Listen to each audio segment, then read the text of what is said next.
February 2nd, 1959, Ural Mountains, Soviet Union. 9 experienced hikers climbed into their tent that night, knowing the storm outside could kill them. What they didn't know was that before morning, every single one of them would be dead, and whatever terrified them on that mountain has never been explained. The group was led by 23-year-old Igor Dyatlov. Young, skilled, experienced. These weren't reckless tourists. They were trained winter hikers crossing one of the most brutal mountain ranges in Russia.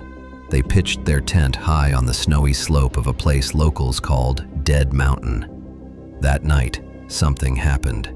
Search teams found the tent weeks later, half buried in snow, silent, abandoned. But the detail that still haunts investigators today, the tent had been cut open from the inside, not unzipped, sliced open. Like whatever was outside was so horrifying, they chose to rip their way through frozen canvas and run barefoot into the black. Their boots were still inside, their coats, their supplies. They fled into sub-zero darkness half-dressed, some without shoes, some without pants, as if staying in that tent for one more second meant certain death. The first 2 bodies were found beneath a cedar tree nearly a mile away, frozen solid, barefoot, in only underwear.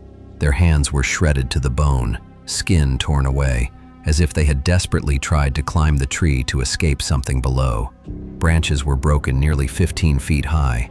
Whatever they were trying to get away from, they believed it was still there. 3 more bodies were found between the tree and the tent, as if they had tried to crawl back. They never made it.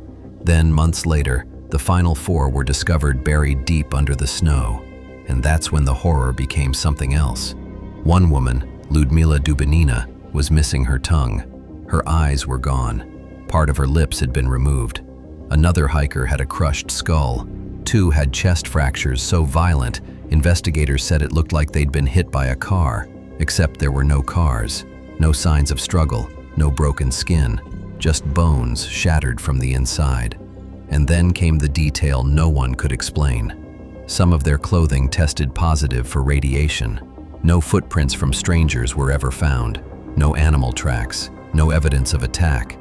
Just 9 sets of footprints, walking calmly away from the tent before turning into panic. The Soviet government sealed the case with a single sentence: an unknown compelling force. That was the official explanation. No avalanche, no murderer, no final answer. Just Dead Mountain. 9 bodies, and a tent ripped open from the inside. Because whatever those hikers saw that night, it was worse than freezing to death in the snow.